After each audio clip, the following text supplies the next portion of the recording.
With the chess pieces set, we waged conflict against Vile. God of War X13 was gone. Many considered him to be the best pilot at the time, and he was also part of the Unholies. That gave him an edge at Titan combat, which is key for keeping Titan control, and in turn is what wins an attrition match. Dr. Psycho 702, the leader of Sin, said that God of War practically carried BOFB upon his shoulders. After his disappearance, this made Calypso the best. Previously known as CMMV13, he took the stand as Vile's premier player and participated in many battles prior, making him a hardened veteran. He fought on all fronts against Jail, BOFB, P-Hub, LSS, NLS, GTL, F-16, and while playing for ITDT, he fought Anti and defeated them. F-16 was a clan led by Muda Sarifi, an EU service that played attrition, and Anti was the pub-stomping network that ruled Australian servers. Jail had no correlation with either network until a later date. Vile began teabagging every lobby we were in and started dominating NA servers quickly. We were strong, but Vile had numbers and aim over us. We won about one match for every 3 matches they beat us in. In the battle against Vile, I learned it was almost impossible to win a gunfight with my current skill level. I was better than before, of course, but I was not good enough to confidently beat them consistently. We were in a deadlock of losing against them. To break that deadlock, Evil, one of our best players and Jail Warden, challenged Calypso to a 1v1 and seemingly equaled him in skill, beating him in a 1v1. He also beat Don't Burn the Loud, another Vile player, and Yassi675, a slayer of BOFB. I couldn't be half the player Evil was. In turn, I lost to both Calypso and Yassi in 1v1s. 1v1s were Evil's area of expertise. On the public match front, Vile had secured complete dominance over North America. At this time, Vile released a proposal dubbed the infamous Clap or Be Clap challenge hosted by ex-Bedroom Boom. Allow me to explain. The Clap or Be Clap challenge was a bounty hunt placed on the Vile stack. The winner of the event was going to be handed PSN gift cards. The prize pool was over $25. First come, first served. There were 3 requirements to win. Number 1, find Bedroom's stack. Number 2, make sure to teabag them. Number 3, beat them. Bedroom then posted a link to his Twitch channel where he streamed the whole thing live. Everyone got the first requirement as it was fairly easy. Some got the second one, no one got the third one. You could not beat the Vile stack in attrition. They spent the whole night on a killing spree. However, they made the fatal mistake of hopping into Titanfall where an unholy 5 stack was waiting for them. Drive M42 is just about equally as hated by the Titan Blueberries as Bedroom is with the attrition Blueberries. Drive and his unholy stack managed to win the challenge. Weeks went by with nothing changing. There was the occasional time drama between stacks, but Vile was still bearing its fangs down at everyone. Oxy was doing the best he could to help us. In the end, we would have to do something ourselves in order to move forward. 2 new entries into Jail. I Humble Myself and Ori. I met Humble by playing PvP pubs, and I met Ori in a CTF game on Ford-based Kodai against the Unholies in which we both grapple capped. The war between Jail and Vile was brutal. There was no end to the teabagging. The Facebook community was watching us lose just like last time. Bedroom had pictures posted of us getting destroyed, and after all the things BOFB and Vile did to us, we knew giving up was not an option. Rising to power doesn't exactly give you success over your enemies. What it does though is get you closer to where they stand, and that's all I needed. This is where being a leader comes in. You don't just sit there and bark orders, you care for and protect your members. You strategize and execute. With resolve hard as iron, we fought and broke the impenetrable wall down once again. We scored victory, and with those victories came strength. I finally had some solid screenshot ammunition to throw at them. Compared to Bedroom's stockpile, however, it was nothing. Bedroom was a smart person. He wasn't going to let things slide easily. This large-scale conflict was a losing battle. But let me tell you, when you have nothing left to lose, it makes things so much fucking easier. They could beat us into the mud, but unlike everyone else, we made sure a little mud got back on them too. The war raged on for 2 months. We hit hard. Every battle prepared us for the next. During this time, the competitive players from PvP and CTF came back for a short time. While Sin was mostly gone by now, some players still remained like Elite Beast and Rowan Miles, who would be known at this time as Cozy Kills.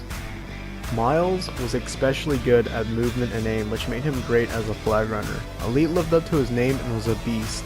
Aim was good enough, but his positioning and callouts were amazing. His time play was really something too. If you had him on your side, it was like a free map hack.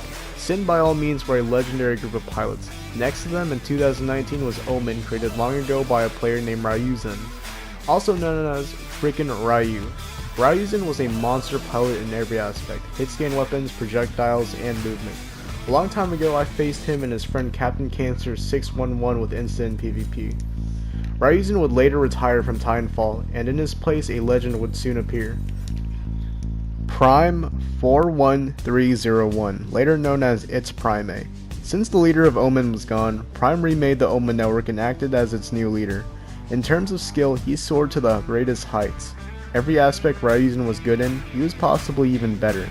He was never toxic and was always nice to us. His origins and training go back to a Sin member named Seagrave PE, and my mentor Icarus the Great, but we'll talk about the rest of the OGs later. The other members of Omen were also good individually to their own extents. I am Lester 1195, also known as Last Espion, Taxable Tuba, One Who Knocks 25, Mr. McSprinkles, Raheem, and many more. Raheem was just a Kraber main casual back then, but soon enough he would blow the competition away and pick up a hobby of reading people's playstyles. I became friends with Prime and Elite Beast. Sometimes they would tell me about what the community was like when I was still an advocate back in 2017.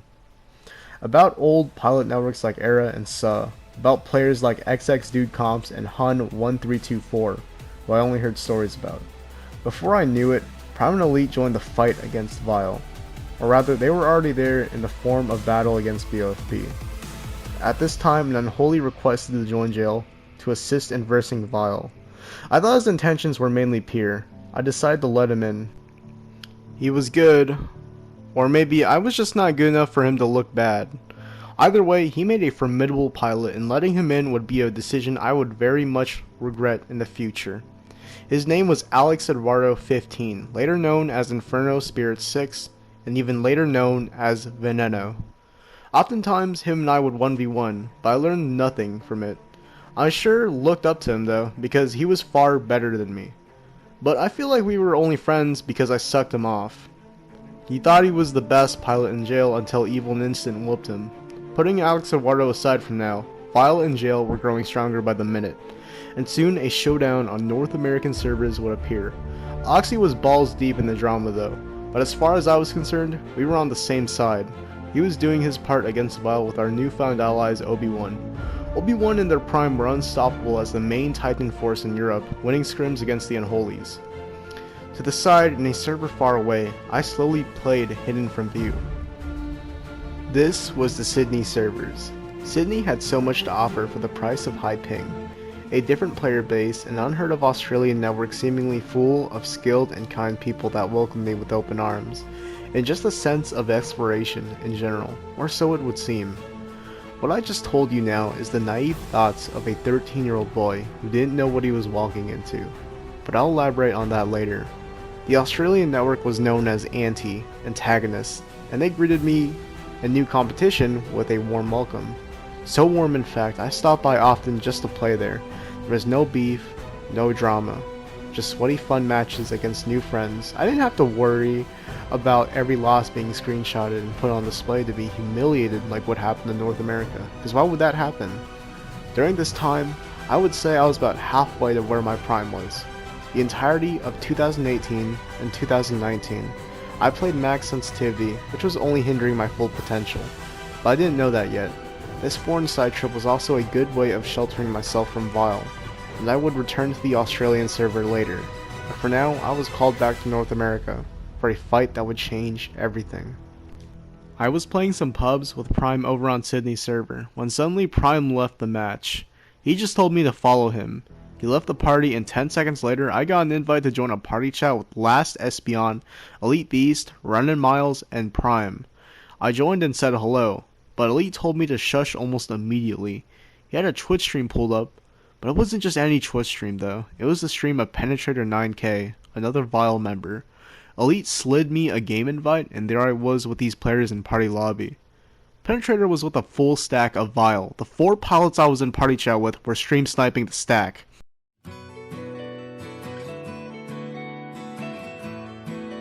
and so into the fire we went. This was the showdown on North American servers. Search button locked and connected us to match. There we were on Intermission. We were geared up and ready.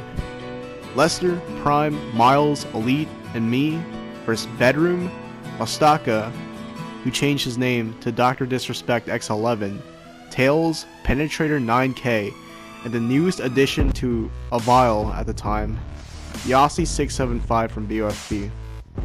Since I was there in person and rewatched the stream after, I know how the battle progressed for both sides.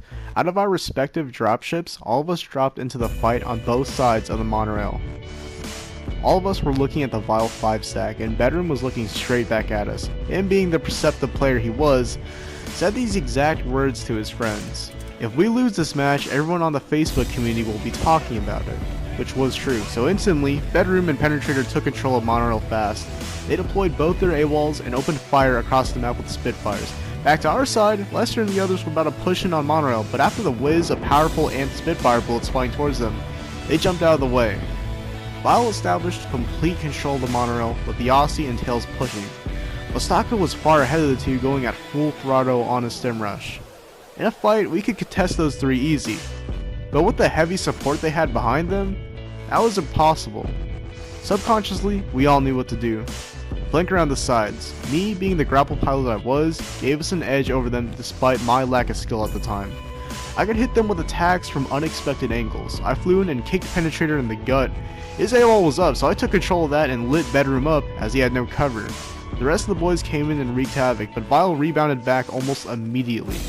With Mustaka changing routes back to the fight, Mustaka charged in and gunned me down from above, and thus the cycle of killing began. Elite and Bedroom Boom both switched to the G2 assault rifle for long-range engagements down monorail. While everyone else duked it out in close quarters, I flew over them unseen and went straight for bombing runs that worked successfully. I can thank KevDman63 for that. This continued until we dropped Titans, in which we had ours first. The battle rotated strictly on who could hold their Titans better. We established a lead, but that was quickly broken by them having Titan control, and then we re-established it with our Titan control. This was a rinse and repeat process, with the tensions not letting up anytime soon. After multiple attempts at overthrowing one another, we reached a bloody stalemate. One slip up and the whole team loses. That goes for both sides. The score was 648 to 648. There was one option presented to me in those last few moments. I could take it and move forward, or fail my entire team. There was a Reaper standing right in front of me in the back of the map. I wasted no second at all and fired my Thunderbolt again and again. All 5 players in that party had the same word written across their screen. That word was victory. We won by a total of 2 points. Lester and Prime hopped off. Later that night, we went to play some more. Me, Elite, Miles, and Kev. We connected the LTS match Boomtown. On the enemy team was a Vile 5 stack. Suddenly, 3 variables came into play that got us the dub. They were nothing short of spectacular. 1. The blueberry on our team was Hanger, another G100 Titan main. 2. Calypso got goosed on the first round trying to pull a battery. And number 3. Bedroom was drunk. We won 3-1. That night, everything changed. Soon enough, I posted what had happened on Facebook, and it was really something to see. It was the heaviest blow we could ever deal to the vilest names. While still enemies, Bedroom ended up acknowledging us as a force to be reckoned with. I could tell they were still salty about the losses, which honestly anyone would if they were in their position. Bedroom stopped posting on the Facebook community. Vile very soon was going to fall apart and a new team would form. Suddenly, one night, BOFB had come back with a 5 stack after the events of our happy blow to Vile. Leader, Lost Wookie, and a few other BOFB players lost against a team of jail on attrition Blackwater Canal. So naturally, I posted, making fun of them. This new event sparked one of the most toxic nights in the summer of 2019 that I can remember. Yossi 675 was in the Facebook group as well and saw the post. We hated each other. I'm guessing that toxicity I received really rubbed off on me, and in turn, I picked up a good portion of it. Hating on each other was an understatement though. Yossi, being from BOFB, was always a trash-talking little shit. But with me and him, things got to a personal extent. He went overboard with out-of-game insults, and eventually, so did I. We both got carried away with it. Me and Yossi were not mature back then, and it made for the perfect environment for full-on hate to one another. On the Facebook post, Yossi commented, "That's how it started," and I responded. That happened about 300 times. Now this shitstorm in the community, the Facebook community, drew the attention of many players, including ex-Bedroom Boom. Bedroom was watching, but he didn't reply yet. He was just waiting to see where it would go. Yossi soon enough went back to BOFB after what happened the night we beat Vile. I was told it was because BOFB promised to make him a moderator. I know Yossi was a diehard patriot to the Brotherhood, so it does make sense. There could be other reasons, of course, but since that's the only one I know of, I'll roll with that. Bedroom was one of BOFB's #1 enemies after everything that had happened with the formation of Vile and the separation from BOFB. I think you can see where this is going. Bedroom hopped into the discussion, he stopped waiting, and started talking trash to Yossi. Both Bedroom and I did not like BOFB, so we shared a mutual dislike of the clan. Now at the time, I really hated Yossi, and I thought Bedroom stepping in to attack him for me was pretty cool. We formed an unlikely chemistry that afternoon, bouncing and relaying insults off one another to make fun of a common theme. It was something beautiful, like the sky clearing up after a long storm. And oddly enough, that's how my friendship with the ex-Bedroom Boom started. Mustaka and I were already good friends as well. He was a monster. I put him close to Calypso's skill. We grew to appreciate each other's strengths, regardless of what people said. Mustaka, a former mouse and keyboard player, and Bedroom, the most hated Spitfire in North America. If I've learned something through all these years, it's that no matter how much you bitch and complain about someone having an advantage over you, they won't ever listen to you or stop. You just have to adapt. If you want change, you have to do something to make that happen. Yelling at people over the internet, yelling at these people over the internet, from my perspective, has never worked for me. I didn't care about what they were anymore. My mentality was starting to change. Beating that as a controller player showed me in this no-rules environment, we just use whatever works for us in the end. And no advantage they had could ever hold me down again. My hatred for Vile ceased completely. During this time, Calypso and I also became friends. He extended his arm and gave me a helping hand. I would even go on to learn a thing or two from Calypso, and pick up some of his pilot play to incorporate within my own. Vile was now officially allied with Jail. They never stabbed me in the back. For years to come, all three of these players from Vile supported me and Jail at every turn. For a good amount of time, I even joined Vile and ran the tag with Bedroom and Mustaka. Sadly enough, Vile was disbanding. Bedroom, one night, kicked out Pirate Bubble Bear, Hunter XX808, and Nugser out of the clan. The reasons I don't know much myself. Vile's Titan support was gone. Calypso had taken a break from Titanfall, and God of War X13 had returned to play with BOFB for a short period of time. Bedroom and Calypso had some sort of disagreement and proceeded to have a falling out as their friendship broke apart. Warp 990 disappeared and was missing for 3 years until he showed up again in Tokyo servers. God of War X13 changed his name to Dementor, and Mustaka had a new name change, going from Dr. Disrespect X11 to the new God of War IIIX. The rest of Vile went on their own ways, either leaving for good or defecting straight back to BOFB. Mustaka and Calypso would join Jail. And over a year later, we would finally let ex-Bedroom Boom into Jail. The war between Jail and Vile was effectively over, ending with an alliance. In the end, I wouldn't say we eliminated them. Instead, it turned out to be a battle to see which side could outlast the other. With all the conflict and internal issues, from the worst enemies to the greatest allies, that was the end of Vile.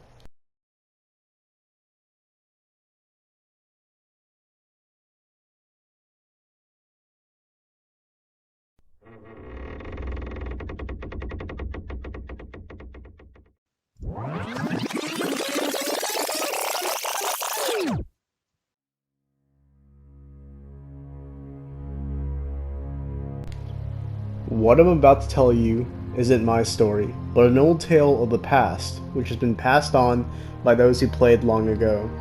A different generation, different players, and times forgotten.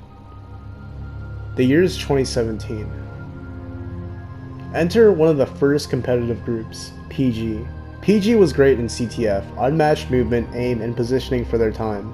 What made them the level they were at was their head start on experience. They originated from Titanfall 1 on Xbox. One player to name was Sir Paw, who was one of the first players on PlayStation to cover a grapple slingshot. I was also told they were a bit cocky. Rules were used very loosely as the current competitive rule set for PUGs was not put into play yet. Other groups of interest were forming, such as 7G, better known as 7 Galaxy, Caps with their neighbor clan Excellence, and TGDS. Over in Europe, Ren was established since Ren Brutus came over from Titanfall 1 PC, and Corp, a powerful Russian clan, had also formed. They were an elite group of mouse and keyboard players on adapters. Early on, in North America, one of the best CTF duos on PS4 arrived. While they're definitely out of shape now as better players have come in, Death Recon Unit and I Show No Mercy descended upon lobbies and slayed out. Soon enough they would form Anarchy X Gaming, otherwise known as AXG. Some players of the AXG roster would be known as Ren Brutus, Lego Man, Nigma, Recon, and Mercy. Out of the 7 Galaxy team, a couple of players would branch off and form a new clan called Sin, Strength in Numbers. Sin decided to recruit only top blue line players and aim for the number 1 spot. Sin offered absolute strength, and only a select few could join the network.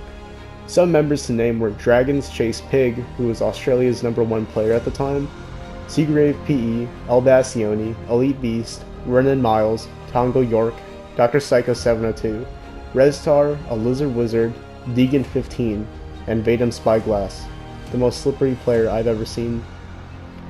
In speed he wasn't the fastest, but he was very smart.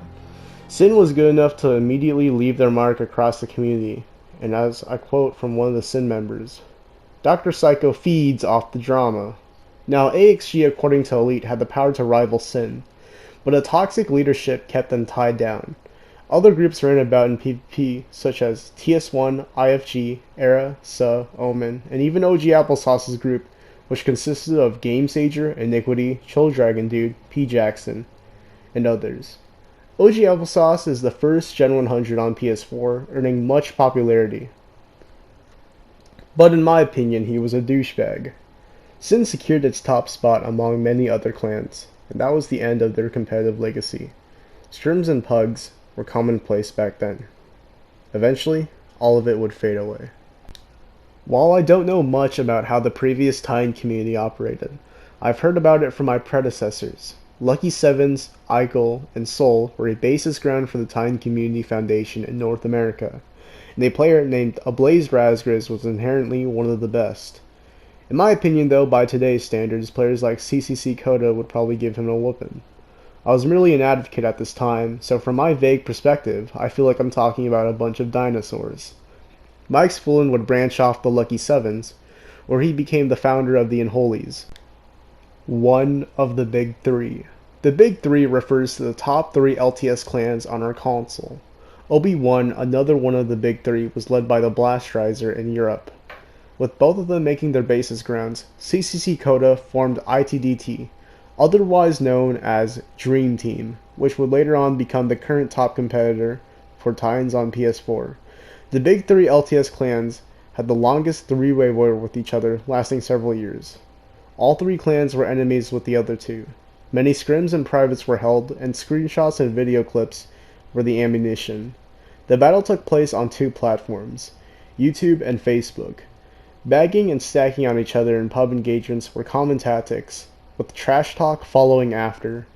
With that said, I will now denounce the claim that anyone claiming they've kept track of the score is wrong. To put it in short, if you've claimed you know which team has won more matches in total, or who's lost more since the beginning of time, you're a fucking liar. There is just way too much out there with records being uncountable. There are cases of battles never being posted, engagements being deleted, certain players making up lies, and no one in their right mind is caring enough to keep track of all of it.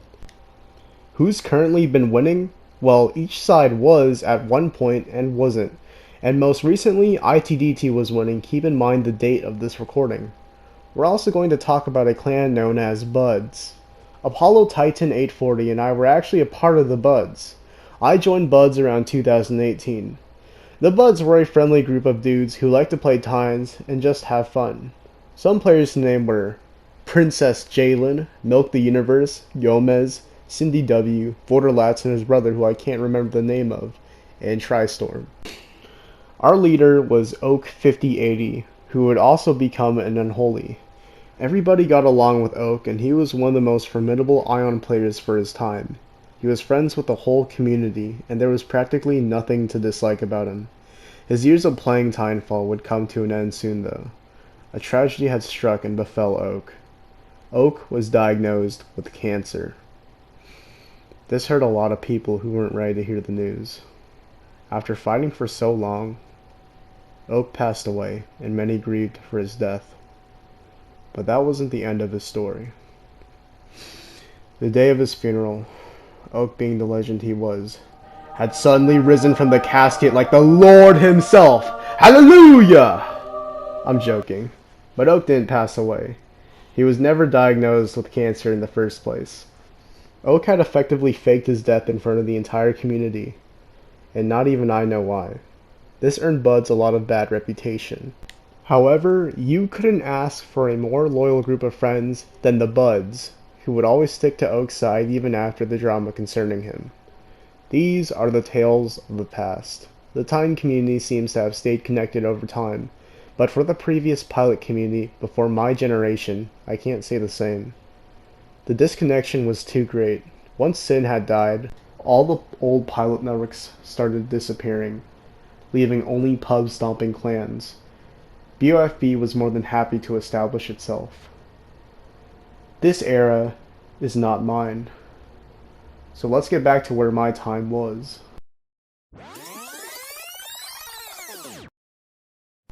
After everything that occurred, Jail was now on top.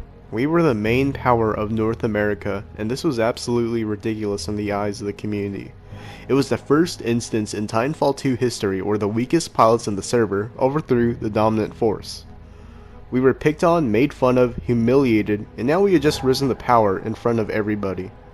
Our revolution against BOFB had succeeded, and with the conflict of Vile out of the way, we were free to explore. After the events of Jail vs. Vile, Jail had a few run-in incidents with a Capture the Flag clan called Mafia, led by Mr. 56 Uptown. Both sides stomped CTF with the main playstyle of Mafia being stim, alternator, and frag spam, and opposite to that, the main playstyle of Jail was car, grapple, firestar. These opposing styles of play led to disputes between the two groups, and eventually it became a teabagging session that lasted several weeks. After a decisive scrim hosted by Elite Beast, Jail came out on top and Mafia would disappear never to be seen again in the coming weeks. A player known as the Pancake 666 or Pancake Satan would open hostilities towards us and start trash talking because he hated the car and other hit scan weapons we used. This was repetitive. He led a network called 666. Pancake had a group of loyal followers who adopted his ideals. By teabagging every match we got him in, he eventually lost the will to fight and became on good terms with us. The same concept went for the Italian clan KOA. The grapple car playstyle we used pissed them off as well after a run-in on New York servers, and immediately hostilities were open towards us. In turn, I started to crack down on lobbies they would find me in and teabag as much as possible. However, our skirmish with them didn't last very long as we stuck to our respective servers. At this time, Jail member USS Vestal would create the official banner of Jail. The significance of Jupiter's presence in the image would unknowingly foreshadow our potential on the platform, but none of us could see that coming. When Mustaka had asked me if he could join Jail, the moment I let him in, he boosted our performance. On the other hand, Bedroom's intelligence over BOFB was insane. As a former leader of BOFB, which there were 9 of, Bedroom provided me with all the ins and outs of the network. Anytime BOFB hopped back on, I would be alerted almost immediately. Together, we schemed and shared information. All truths came out though. And I learned that the true identity of Calypso is in fact God of War X13. That's right. God of War X13 and Calypso were one and the same all along. Calypso had played all sides of the card, the master player.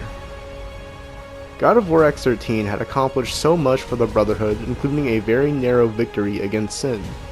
By going as Calypso and bringing Vile to power, I believe his goal was to destroy the selfish shit-talking players within BOFB that had profited off of his achievements. Thinking back on it now, and this is just a theory of mine, but some BOFB players may have disliked or were even jealous of the status God of War, Grim Reaper 610, and Bedroom had. Thus the three of them worked together to bring a section of BOFB to their knees. Even after all this, Calypso told me he couldn't help but feel a hint of guilt from betraying Guilty Gear XX2. Calypso was an honorable player and someone I respect greatly, with BOFB still recovering and Vile in cahoots with us. This gave new ambition towards Yossi 675 to start crafting plans. Together he secretly plotted with the jail member Inferno Spirit 6. Inferno and Yossi wanted to create a team to be the most powerful in the servers. Inferno immediately went to his friends in the Unholies to gather Titan support, and Yossi secretly went to the best pilots he knew for recruitment. One of the pilots he wanted for the team was none other than Evil. Yossi at the time changed his name to Ex-Angelic Demonic. He wanted Evil to be the gatekeeper of the network. Evil would agree only under the condition that they never engaged jail in hostilities. The network Yossi and Inferno created was known as Demon. Inferno wanted more power than what jail could offer. And with Oxy being in jail, Inferno was more than happy to leave us for his new clan. Jail's original goal was never competitive play, it was just messing around with friends. But in order to survive this environment, we had to become competitive. There was no choice, and so Demon was created. Don't Burn the Loud, who would change his name like 7 times before settling on the name LSDS, became the newest Unholy member under the guidance of Inferno. LSDS, Death, 1, 2, 3, 5, 5, 6, Inferno, and Yossi created the baseline foundation for Demon. They had both good Titan and pilot skill. Now they just needed to expand. Unholy members, Omen members, and BOFB members were invited to Demon. Prime and Raheem joined Demon. Nigma joined Demon. Isaac joined Demon. Relaxed Guy joined Demon. And last of all, Lego Man joined Demon. This was a pretty stacked roster for the time. Now at the start, Yossi was complacent with Evil's request, but wanted jail to break away from Vile. However, we still hated each other, so that was a no-go. Yossi was not trustworthy at all. His loyalty lied with BOFB. The first thing Yossi did was trash tacos, so it was on immediately and Evil was not going to be their gatekeeper. Prime and Raheem, after all the events of what happened with Vile, were pacifists. They did not like drama and wanted to make peace with everybody. They wanted people to be chill with each other. Naturally, they were the first ones to leave Yossi's team. There was no war against Demon, but there was a battle. In selective pubs, we looked for demons so we could bag the shit out of them. This was actively playing with fire though. It only happened a few times. You see, Jail and Demon wanted to tear each other to shreds, but both sides wanted to do it in scrims. This led to a major hyped up scrim between both networks on Facebook. However, looking at the baseline stats for Demon, they had way better experienced players than us. You see, Mustaka wasn't a private match person, Bedroom obviously couldn't play because no one was going to agree to a Spitfire player playing, and Calypso was on break. However, they had unholy support for Titans, experienced pilots, and good pilots, whereas we had inexperienced Titan support, inexperienced pilots, but still good pilots. Demon's all-star Unholy team wanted to take this chance to fuck us up, since one of the main modes was LTS. LSDS, Inferno, and Yossi wanted Jail dead. This was a problem, so I went to Oxy of course. The natural predator of the Unholies at this time was Obi-Wan. Oxy managed to grab Obi-Wan support for our side in the days leading up to the scrim. By the time the scrim came, we had a nice little surprise in store for them. Inferno joined our lobby and bore witness to the entire Obi-Wan roster just running the jail tag. The Unholy saw this and were furious. Inferno stormed out of the lobby with his team. He said it wasn't fair that we had all of Obi-Wan with us, but the irony was that his entire team was full of Unholies. The official scrim between Demon and Jail that had everyone's attention on Facebook ended in the most anticlimactic way possible. After what happened, I made sure to rub it in Yassi's face every chance I got. Yassi wasn't even there at the scrim because of personal matters he had to attend to, but I'm sure he was confident his team was going to steamroll us. In the end, they backed out. Unfortunately, that was the end of Demon. Enter the European player known as Oxy and his rise to power. We're going to turn back the clock to 4 years ago in 2018.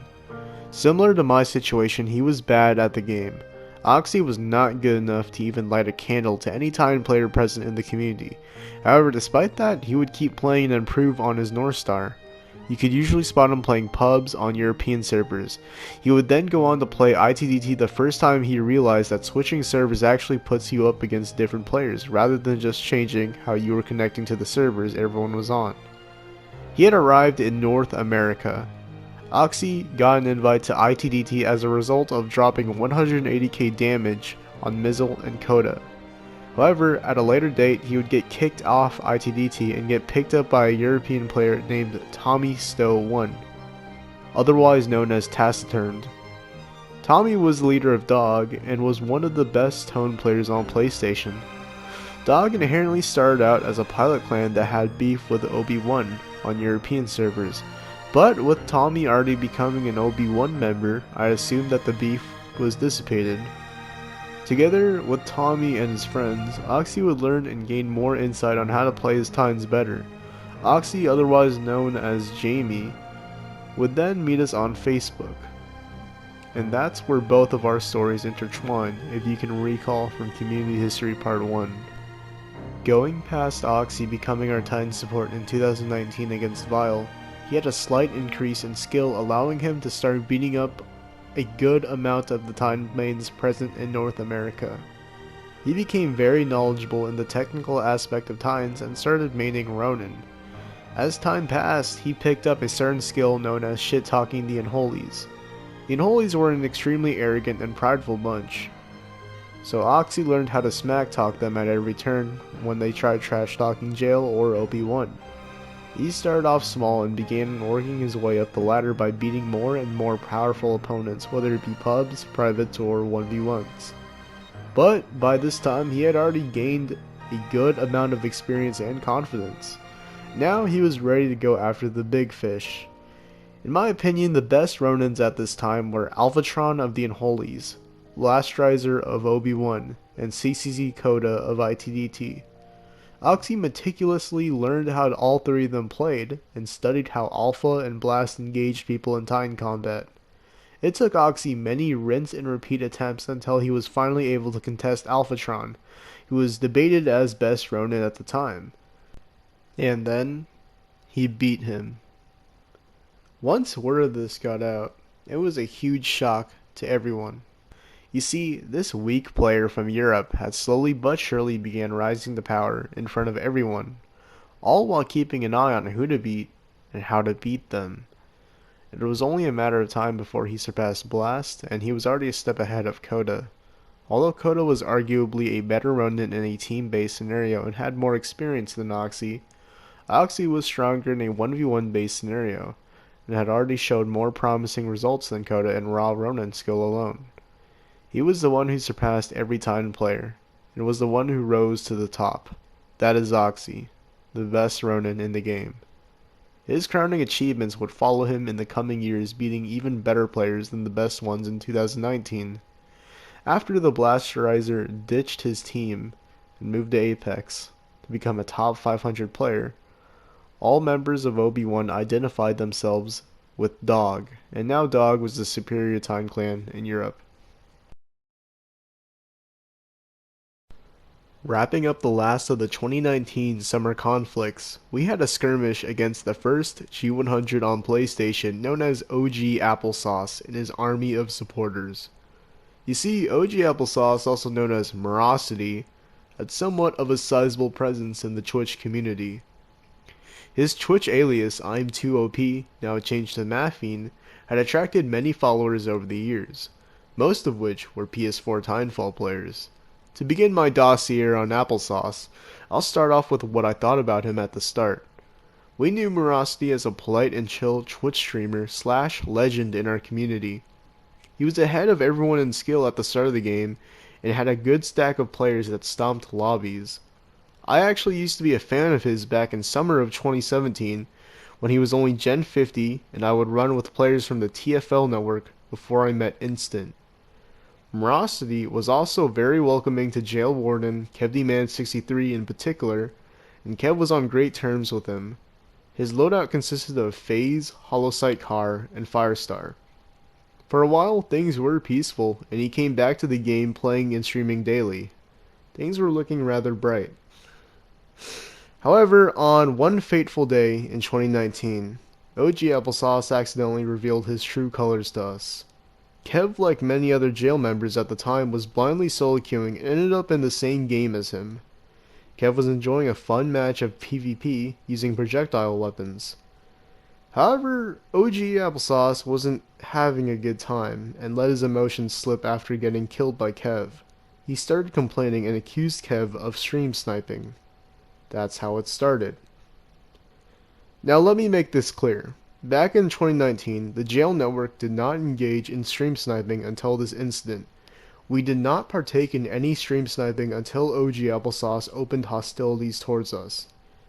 Back to the match at hand, Applesauce, live on stream in front of possibly hundreds of viewers, had started trash talking Kev, and of course these fuckers in the chat were all agreeing with him. This confused Kev, and the rest of us heard about the incident. In response, we started using car grapple against him, and he was not happy. He then spread rumors about us, and soon enough we had people trash talking and bagging us in pubs due to his influence.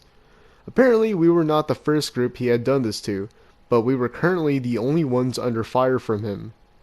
As a deterrent, he started forming massive stacks in PvP with about 6 to 8 people in party, and was pub stomping the player base. I then authorized the use of stream sniping, and we got to work smashing Applesauce and his friends into the floor. We made sure to teabag every kill so all his simps in the Twitch chat could watch him get clapped. One of the many allegations Applesauce accused us of was lag switching. The answer is no, we were not lag switching. The truth is, me, Kev, and Instant had the worst internet known to man at the time. Instant could download the new Call of Duty and it would take him over a week to download it. Our internet connection was literally trash. It got to the point where they decided that since we were lagging so hard, it was alright for OG Applesauce and his stack to start using AWOL Spitfires against us, along with Prime joining them and using it too. Prime was a longtime friend of OG Applesauce, so this wasn't exactly surprising, but regardless it still pissed us off. Miraculously, we still beat them using my Penis Hunter account. After OG Applesauce began losing more battles, he resorted to just leaving the game whenever he saw us. And then eventually, he stopped streaming. In the end, my only message for the renowned celebrity of our servers was, get shit on.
when I ruled the world.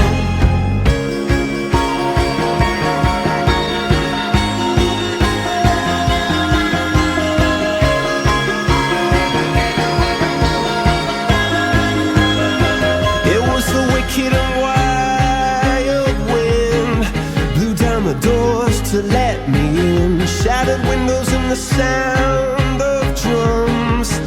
People couldn't believe what I'd become. Revolutionaries wait for my head on a silver plate, just a puppet on a lonely string. Oh, who would ever wanna be king? I hear Jerusalem bells are ringing, Roman cavalry choirs are singing. Mirror, mirror, my sword and shield, my missionaries in a foreign field. For some reason I can't explain, I know St. Peter won't call my name ever alone this word, but that was when I ruled the world.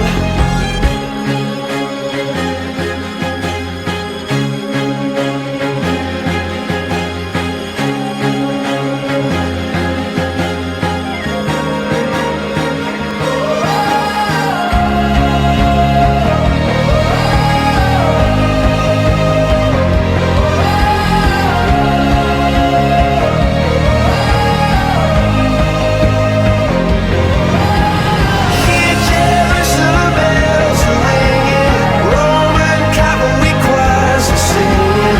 Mirror, mirror, my sword and shield, my missionaries in a foreign field.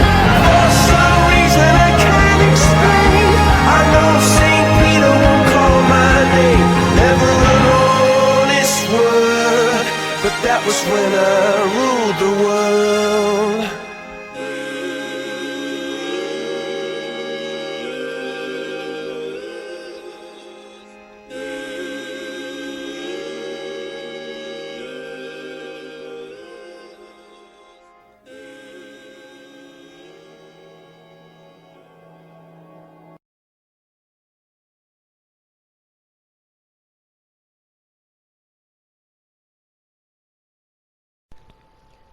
The old European front.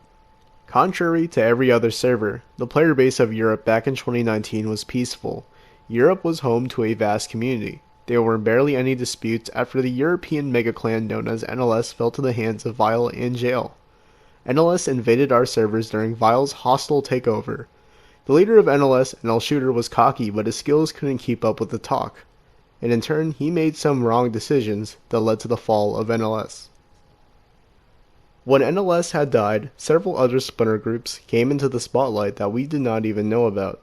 The Kern unveiled what seemed to be a newfound history of European players and networks. Back in 2017, a pilot named Seal Cop Killer allegedly took their title of Rank 1 in Europe, followed by Sharpie Sterling and then Captain Autismo. Each of these players had become the best in their own time periods. I will now begin listing off the networks that I can recall. Made up by mostly mixed European and German players, player Pineapple Plus and his friends formed Cunt, short for Farm Dem Cunts. Similar to that, player Twizzle founded the European network No You. Over in Italy, two players by the name of It's Diego and Master Pizza founded the Italian clan named KOA. Back in Germany, BOGC was formed by a G100 German player named Mars Strecker. Power, founded by the player Captain Autismo, was next in line for the taking of Europe's top spot. CERT, short for Certified, was the British powerhouse responsible for keeping the peace in the region. It was founded by the one and only Sharpie Sterling, and unexpectedly from the ashes of NLS came the network WCC led by Kit Cuddles, who gathered the remnants of NLS and formed the network. Now over in Russia, a competitive team that's always been there since day one had also been watching, but they never budged from their position. The leader of the team was Dimitrik of Corp.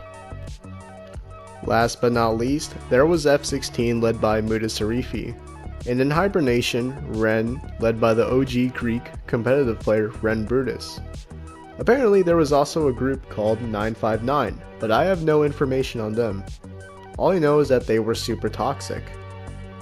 In the Titan world, you already know the story of Obi-Wan, aka Dog. However, there was a similar Titan clan called Taka. Not exactly good enough to compete, but they were on par with the Buds.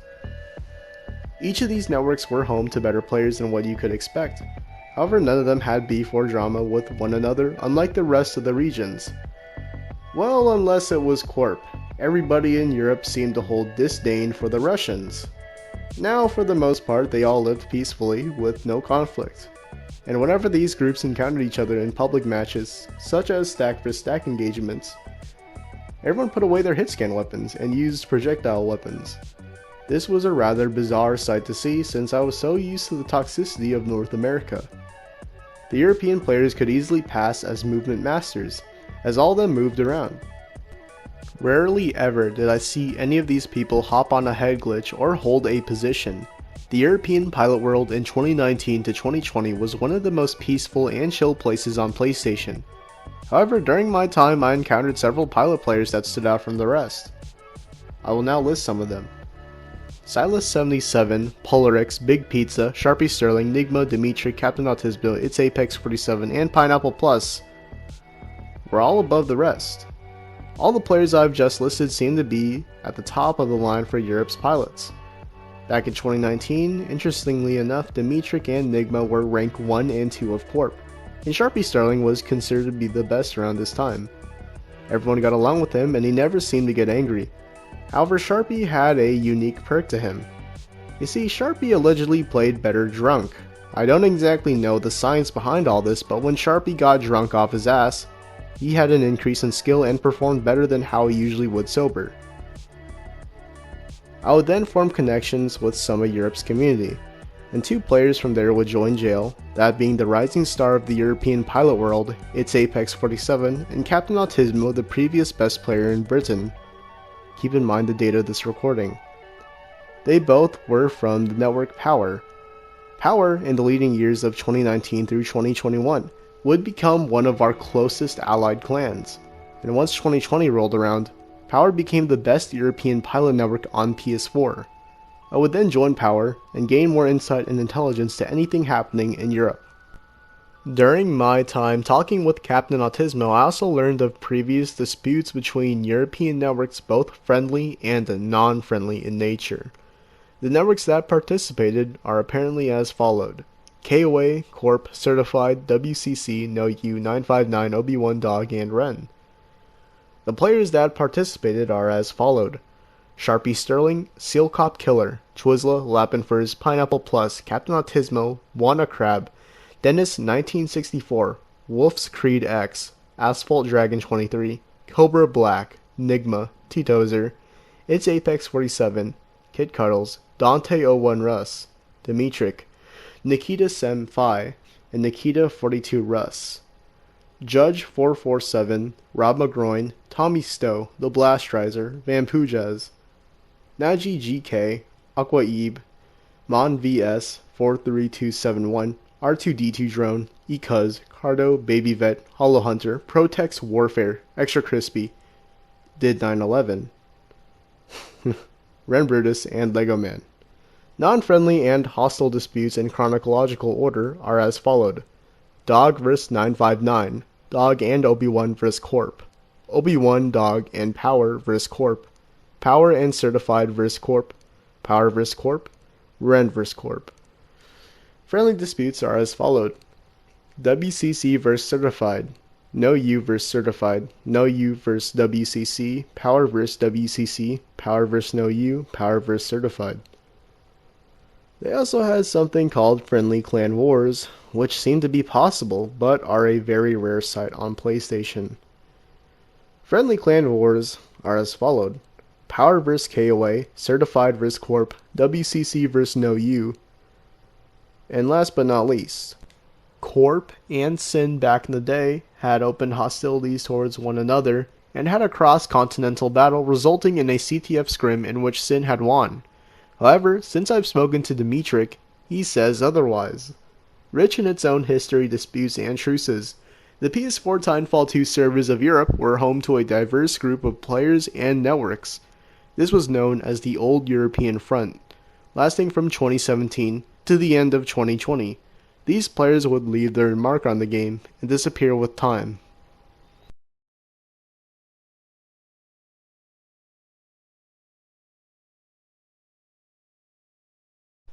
In the midst of all the drama during 2019, several side events took place. Raheem started a 1v1 revolution across the community and became a top tier pilot player. During this time, Raheem had beat everyone there was to beat in 1v1s. He had beat both American and European players, and his fame grew. The best players of the United States and the best players of Europe had a 4v4 friendly scrim with each other, in which the United States won. The lineup was It's Apex 47, Buana Crab, Sharpie Sterling, and Oxy versus me, Instant, Elite Beast, and Calypso. All the while, Ren Brutus would show himself to us and attempt to rebuild a new competitive scene by the end of 2019. Me and Brutus hit things off nicely and immediately became friends. I had the potential he was interested in, and he had knowledge of the old era of CTF.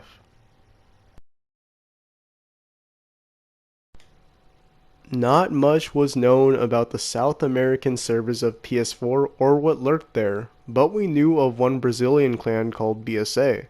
Apparently BSA had a rivalry with the Mexican clan of GTL. When Jail beat GTL during the Siege of North America, BSA stepped up to the spotlight and challenged Jail to a scrim. The Jail vs BSA scrim ended in our victory, but afterwards we would form positive connections with them.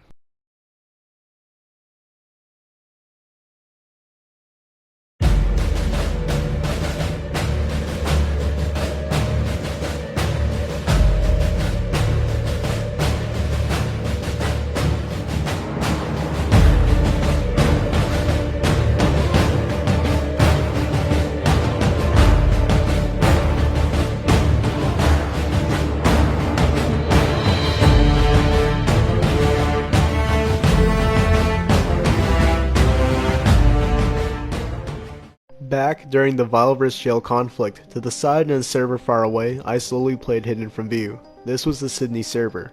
Back before the exile of jail member Maggie Blasco, Maggie had introduced me to these servers. There's a common theme on PlayStation where if you know someone, Maggie knows them too. Maggie was practically friends with the entire PlayStation community. This included all the OGs, all the friends I currently knew, and all my enemies as well. Maggie had told me one night to get in contact with a player named Infobis who was known as the leader of Australia's leading network, known as Anti, and we hit it off good. I'll start off with a dossier of what Anti was. Anti, short for antagonist, was the most powerful network in all of Australia. Its leader Infobis was a kind-hearted and welcoming person. He was very understanding towards us, and the rest of Anti had followed his example. Him and his friends were trustworthy fellows, and we could gladly let our guard down around them. There was no need to worry because unlike Vile, we were not being constantly hunted and screenshotted. We could freely enjoy ourselves in this new and unfamiliar place. They're lying. Something isn't right. Anti was made up of many players, which Infobis would call a collection of monsters, but 6 great leaders had stood out from the rest. These players held the highest authority from within Anti and were respected because they were the top 6 players in the region. Rankings include Infobis, a pink camoed pilot that ran Stim Frag's Alternator, and Nuke Eject Ronin. Sammy G 1999, a Stim Hover car player that also ran Nuke Eject Ronin. A Grunt Kill, a grapple pilot that incorporated a paper cut to you type of playstyle into his maneuvers that were mainly used to position himself above buildings. He used Car or Alternator and ran Ion Tone or Nuke Eject Ronin. Ophalord, a Pulse Blade Hemlock player that sat in the back of the map with a passive playstyle. He used Northstar. Cyrus Alpha 97, a boots on the ground type player that ran Cloak, Alternator, Legion, and maybe Scorch sometimes. And last of all, Evilist Mink, whose data is unavailable at the moment because I can't recall its playstyle. These 6 players, known as the Anti-Generals, were the top brass of Anti. Essentially, they were Anti's mightiest force. In the Sydney server, we would come across multiple generals running together, but never all 6 at once because that would be deemed as overkill. However, the best current player in Sydney was none other than Sammy G, who ran 3-3 sensitivity, constantly ADS with Car, and would beam us. In my first initial meeting with him, I had a friendly 1v1 in which I lost, and a for fun 1v1 in which I used Kraber against his Car. These losses were no big deal though, as I had some stuff to learn from versing him and he wanted me to teach him grapple. These losses were screenshotted and sent directly to Infobis. I'd become good friends with both Sammy and Infobis during early 2019. Infobis had invited us over to play alongside and against Anti in friendly pub engagements. Each side had both lost and won many matches. With no hostile force recording us, we were free to goof around and try different things like use Kraber and projectile weapons, or we could sweat some matches with the car. This was also a great way to take shelter from Vile. Though our ping was high and we were at many disadvantages, I didn't care because it was all for fun. At this time, an anti-member by the name of Sloth would request to join jail. He had been eyeing our network and I decided to let him in. Sadly, it also seemed like he was getting bullied by some members of Anti, namely Sammy G, so I took him under my wing and gave him protection. His grapple playstyle corresponded with mine, and in turn he wanted me to teach him slingshot points on every map, which I did, and he would improve from it. Things were peaceful. I also met Monarch, an Anti-member who wasn't as good as everyone else, but he could keep up. Later, he would become Anti's strongest player.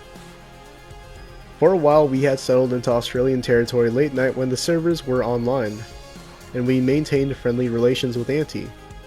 Infobus was simply a delightful person to be around. All this happened during the disbanding of Vile, the competitors that came after us, and the old European front.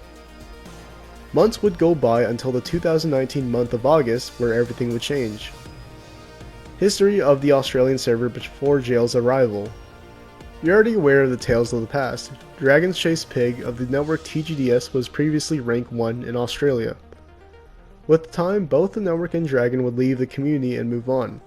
Apparently a clan called Chemicals would occupy the region afterwards.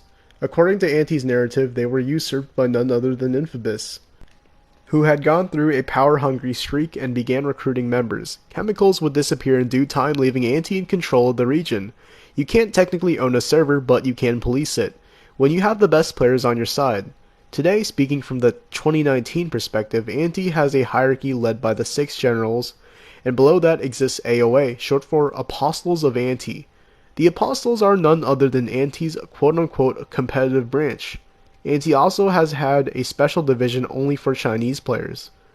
The rest of the members are below that, and below the regular members exists Pro S, short for Prodigy Stack. As weird as this sounds, Infobus took an interest in grooming kids to become future Anti members.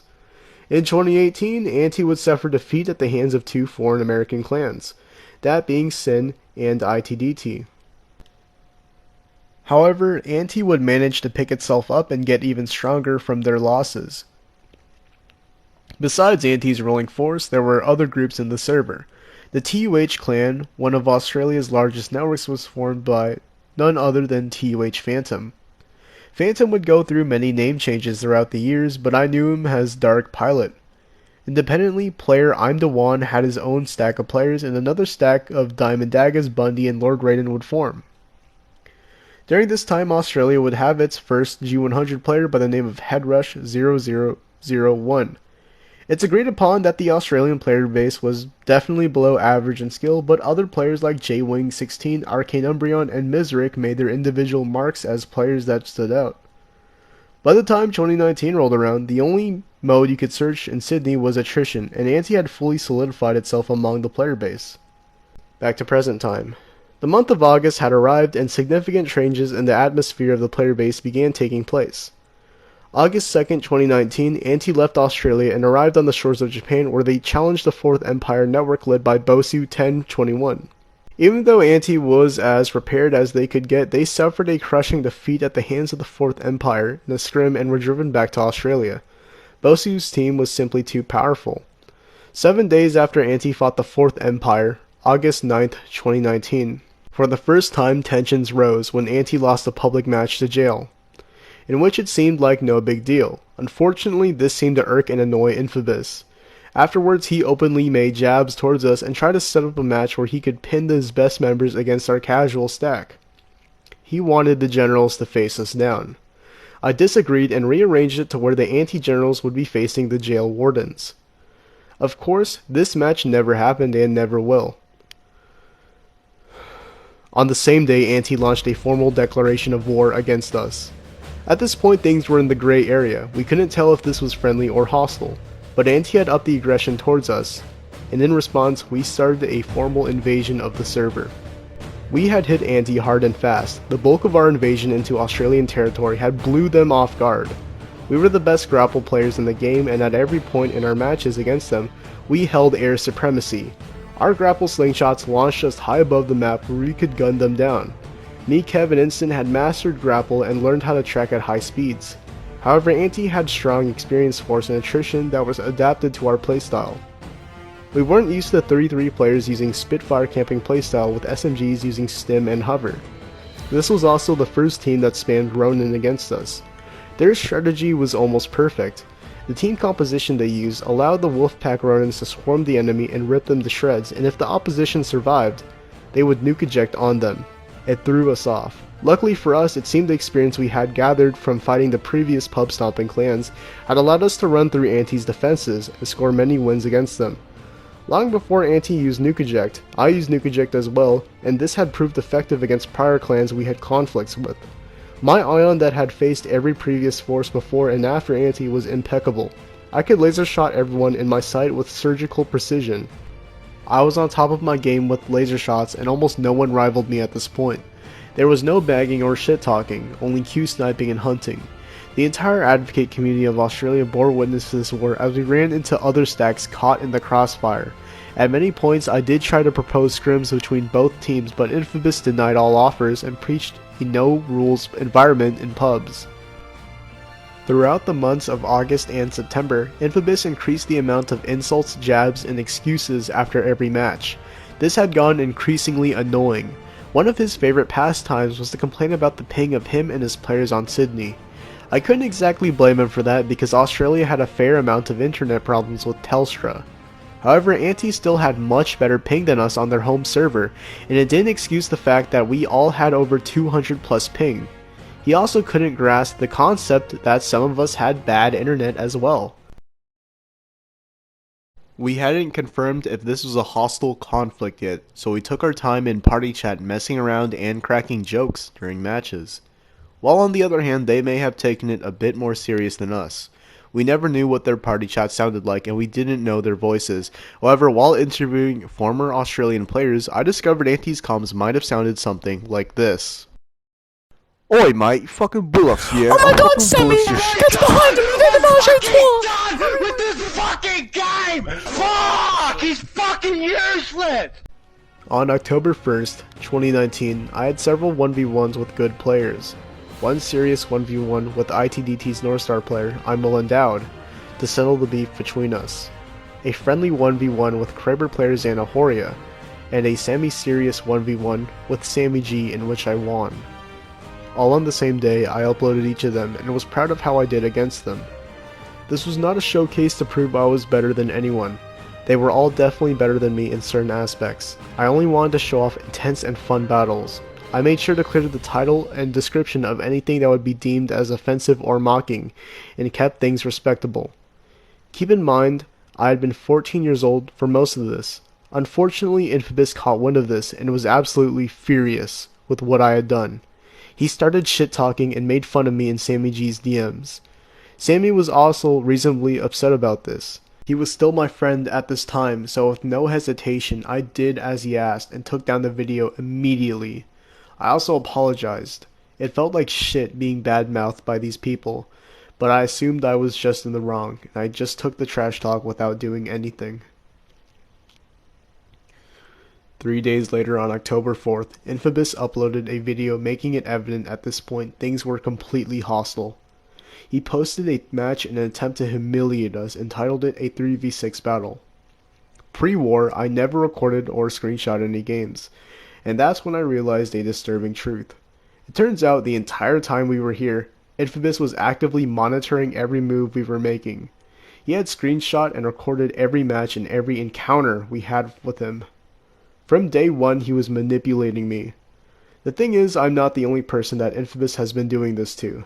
If you're a player of Sydney, I regret to inform you, you have also been screenshot and recorded. Infobus currently has over 2 terabytes of screenshots in his storage, and he has records of every game he's ever played. It doesn't matter who you've hung out with or how good you are. You, as a resident of Sydney's server, have been monitored. The backstory behind that match was infuriating though. It was a night like any other before Anti made their declaration of war. We had been beating a 6 stack of Anti players and apparently we made 2 rage quit. When the third match came along, we were all tired and decided to mess around and not take it seriously. However, we had no idea Infobus was recording it. The loss wasn't anything serious at the time, but I guess to Infobus it was something huge. It was his so-called prized 3v6. No matter how much I protested against that match and told the real backstory behind it, Infobus made a habit of changing the narrative each time. It was no use. The techniques used to humiliate me were different than what BOFB and Vile had. Instead of screenshots, they were videos, yet it still felt the same. In response to what Infobus posted, I re-uploaded my 1v1 with Sammy G and showed the community what had happened to Anti's best player. The directive of jail had now switched to a full-scale invasion that caught almost every Australian up in it. It didn't matter how good you were, nor who you were. We were coming to fuck Anti up, and we steamrolled through both Anti and non-Anti lobbies. At first, we had the upper hand again, however things slowly turned towards their favor. Anti had prepared for this and hit us with a force we weren't prepared for. They hit us back with everything they had. The generals of Anti now had fully adapted to jail's playstyle and began pushing us back slowly. We had kept up, but the ping difference was huge. And then, we began to lose. We started losing one match after the other, and then when the losses became too great, I had no choice but to pull all of our forces out of Australia. We couldn't take any more losses with how much screenshots we realized Infobus already had of us in his folder from the time we were friends. There was no benefit to go over there with the ping disadvantage. Our shots had been dusting like wild, and Infobus knew this. Anti's main goal was to kick us off their servers, and they managed to do just that. We had fought the hard battle for months and put up a good fight, but it was time to throw in the towel. During this time, the player known as Monarch rose up through the ranks of Anti and became a general, replacing the one known as Evilest Mink. However, me and Monarch formed an unlikely friendship, and unlike either side, he just wanted to be friends. Monarch didn't care about any of the drama. He was loyal to his team, but at the same time wanted to maintain friendly relations with everyone. Monarch had also known me before he became a general.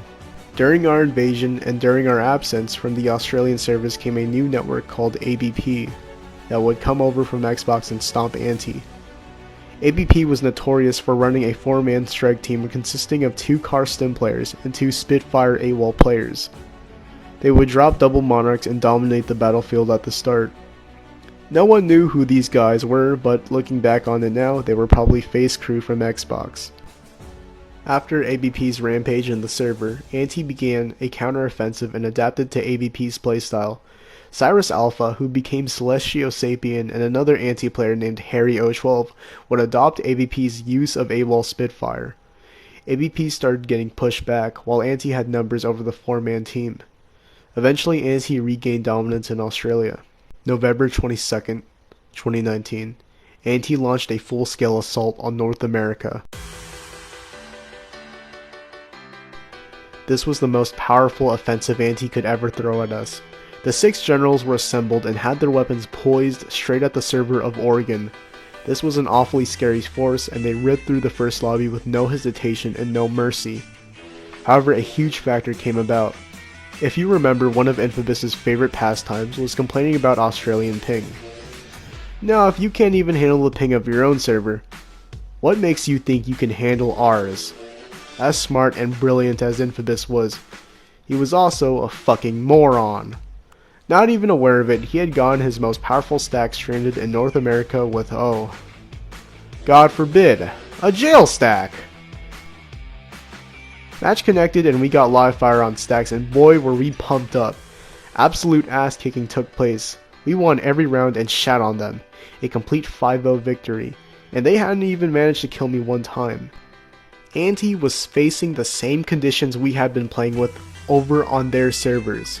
Afterwards followed a rough battle against the Anti-General stack on Attrition Colony. All of us immediately hit them with grapple slingshots and drive-bys, forcing them to take shelter in buildings. Let it be known that Anti does not care about rules or any type of guerrilla warfare tactics unless it benefits the enemy. Celestio Sapien unleashed his AWOL Spitfire on us. This act of aggression prompted us to resort to AWOL playstyles ourselves. Unfortunately, Anti knew attrition like the palm of their hand and landed a nasty period of Titan control on us. They obtained a 100-point lead and things were looking grim. However, with hope still in the ring, we destroyed a bunch of their tines at the end and caught up. In the final moments of the match, we won by 10 points. This was the most devastating blow we could dish out against Anti. It was their mightiest stack losing to an enemy they regarded as weak.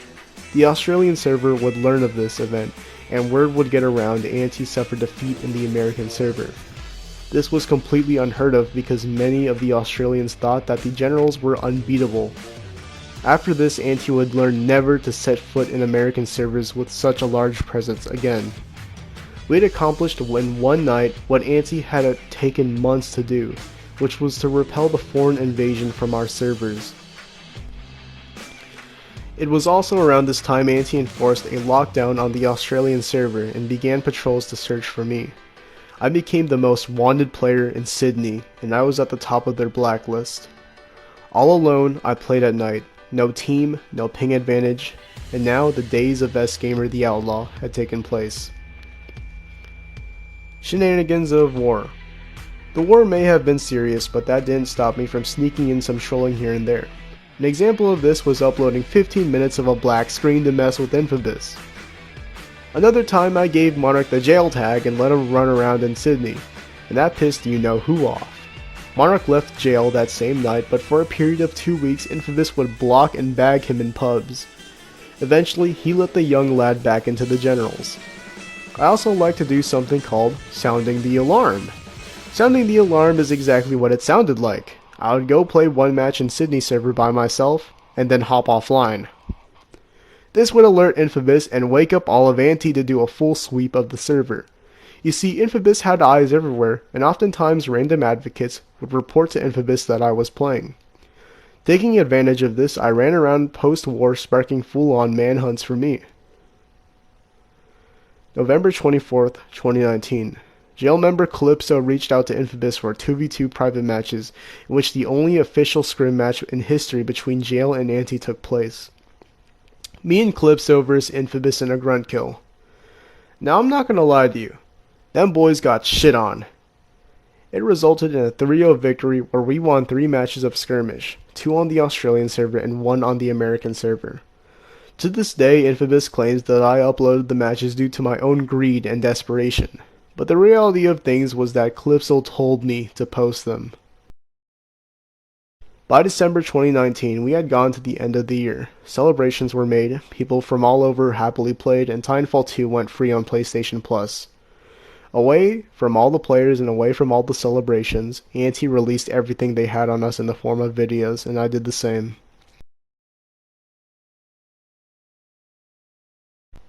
The server of Australia was once again under their control, and there was nothing we could do to stop it. Jail member Sloth at this time would leave jail without telling any of us and begged Infobis for forgiveness. Sloth created an account called Cobalt Redemption and slipped back into Anti. I actually knew Cobalt was Sloth from the start because it was too obvious. The mannerisms and the playstyles gave it away. But I knew he was happy, so my naive self went along with the act and I pretended to let bygones be bygones. They weren't bygones though, and he started stacking with Anti against us. To this day, I still don't know why he backstabbed us. Most likely it could have been our loss of power from within the Australian server.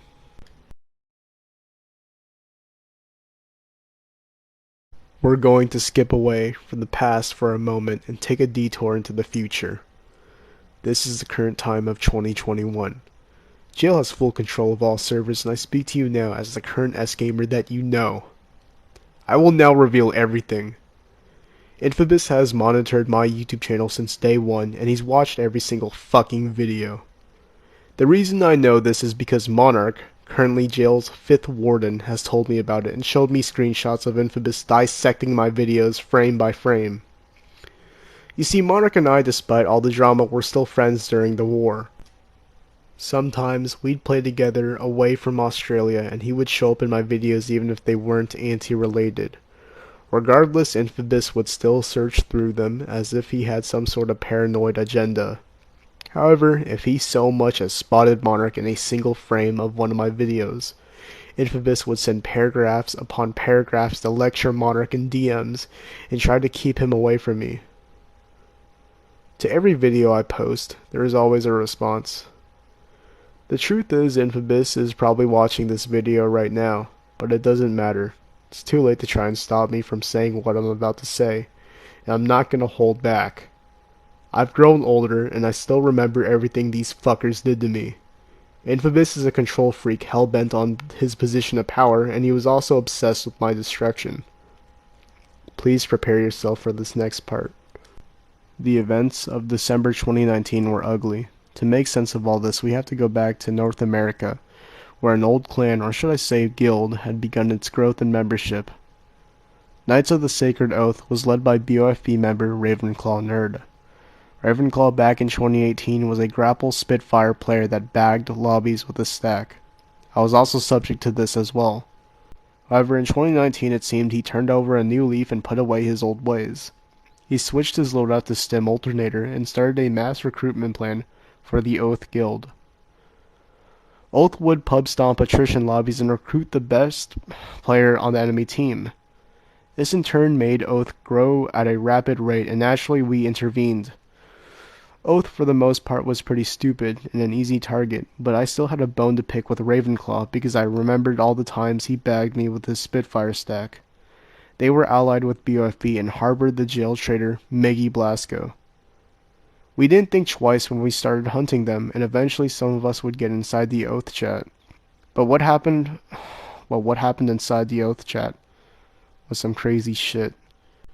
The nudes of Meggy Blasco were sent inside the Oath chat by none other than her friends, who were known as Smoking Dabs and Awesome Stuff.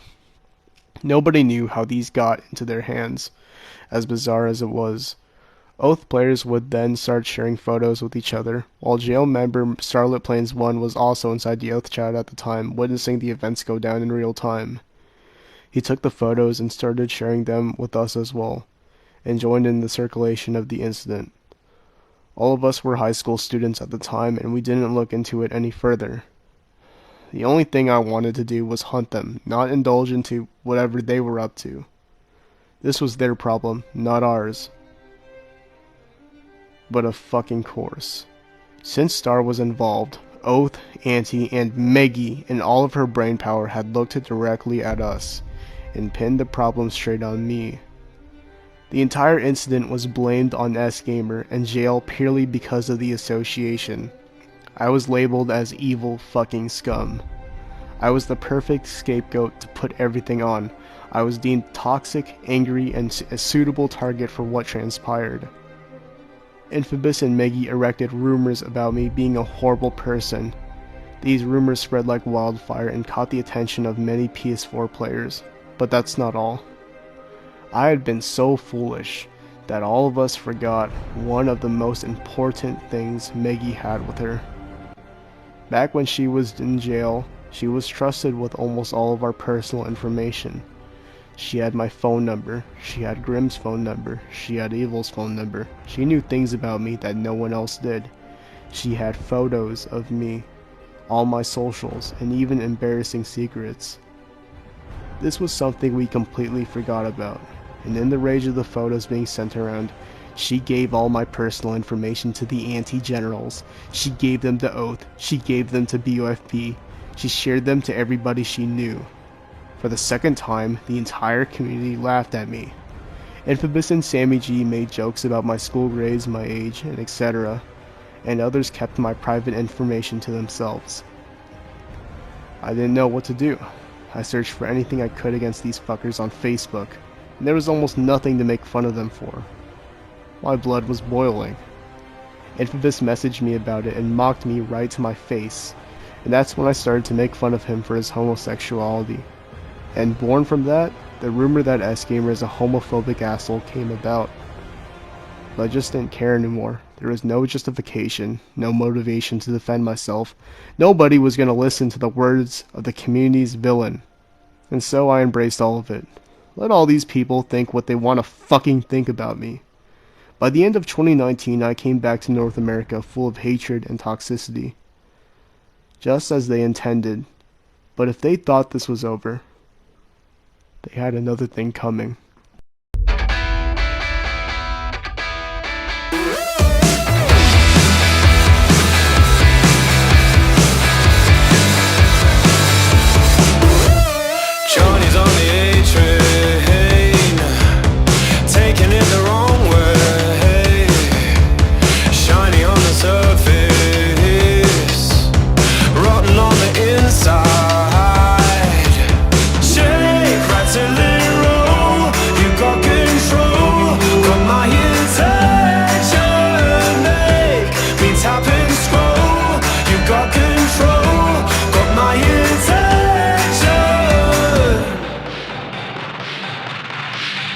got us listening. So what you gonna do? Now what you gonna do with it?